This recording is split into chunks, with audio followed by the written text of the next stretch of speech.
ആരുടെയും മുമ്പിൽ പോയി കൈനീട്ടി ശീലമില്ല. സാർ സഹായിക്കണം. വർമ്മേ, തന്റെ അവസ്ഥ എനിക്ക് മനസ്സിലായി. അതുകൊണ്ട് ഒരു സുഹൃത്തെന്ന നിലയിൽ തന്നെ ഞാൻ സഹായിക്കാം. തനിക്ക് ജോലി തരപ്പെടുത്താൻ എനിക്ക് ചില തടസ്സങ്ങളൊക്കെ ഉണ്ട്. പക്ഷേ പണമാണ് തനിക്ക് ആവശ്യമെങ്കിൽ ഞാൻ തന്ന് സഹായിക്കാം. ഈ ഒരു സാഹചര്യത്തിൽ സഹായിക്കുന്നതിൽ എനിക്ക് സന്തോഷമേ ഉള്ളൂ. പണം ഇപ്പൊ എനിക്ക് ആവശ്യമാണ് സാർ. പണത്തിന് വേണ്ടി ഞാൻ ഒരുപാട് ബുദ്ധിമുട്ടുന്നുണ്ട്.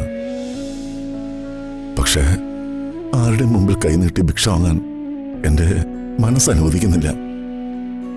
അധ്വാനിച്ചുണ്ടാക്കുന്ന പണം കൊണ്ട് വേണം ജീവിക്കാൻ. അത് ഞാൻ പണ്ടേ എടുത്തൊരു തീരുമാനം. അത് മാറ്റാൻ എനിക്ക് കഴിയില്ല സാർ. താന്റെ ഒരു ആദർശം കൊണ്ട് കുഴിച്ചു മൂടറോ അതൊക്കെ. താൻ ഈ മുടിഞ്ഞ ആദർശം കൊണ്ട് നടന്നില്ലായിരുന്നെങ്കിലേ പണം ഉണ്ടാക്കാൻ എത്ര അവസരം ഉണ്ടായിരുന്നു. താൻ ആ അവസരങ്ങൾ വേണ്ട വിധം ഉപയോഗിച്ചിരുന്നെങ്കിൽ തന്റെ ബാങ്ക് അക്കൗണ്ടിൽ നിന്ന് നിറഞ്ഞു കവിഞ്ഞേനെ. അപ്പൊ മുടിഞ്ഞൊരു ആദർശം. തനിക്ക് ശേഷമാണ് ഞാൻ പൊളിറ്റിക്സിലേക്ക് ഇറങ്ങിയത്. എന്റെ ആസ്തി ഇപ്പൊ എത്രയെന്നറിയോ? കോടികൾ. എടോ ബുദ്ധി വേണോടോ, ബുദ്ധി.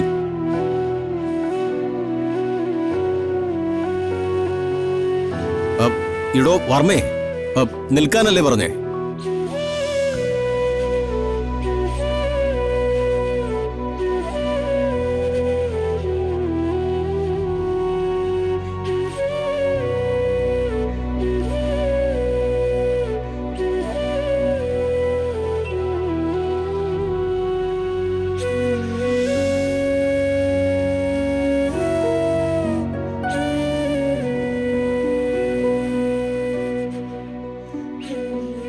എനിക്കെന്റെ അച്ഛനെ മതി. രാജുവിനെ എനിക്ക് വേണ്ട.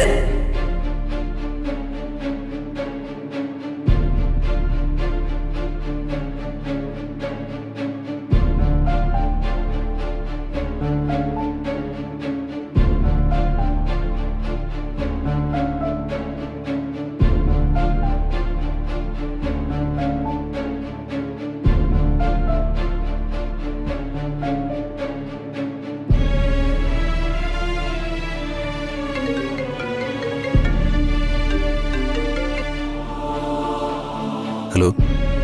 ആ അതെ, ഞാൻ പറഞ്ഞന്ന് തന്നെ മെയിൽ അയച്ചിരുന്നല്ലോ.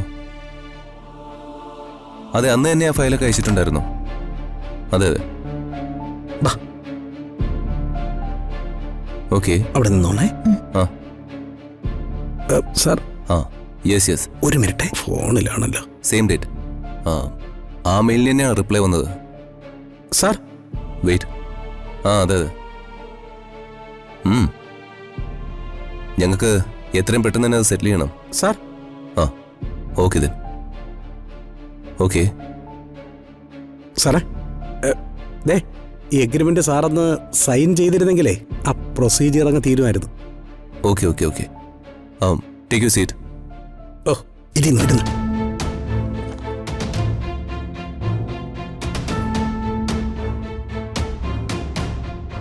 സാർ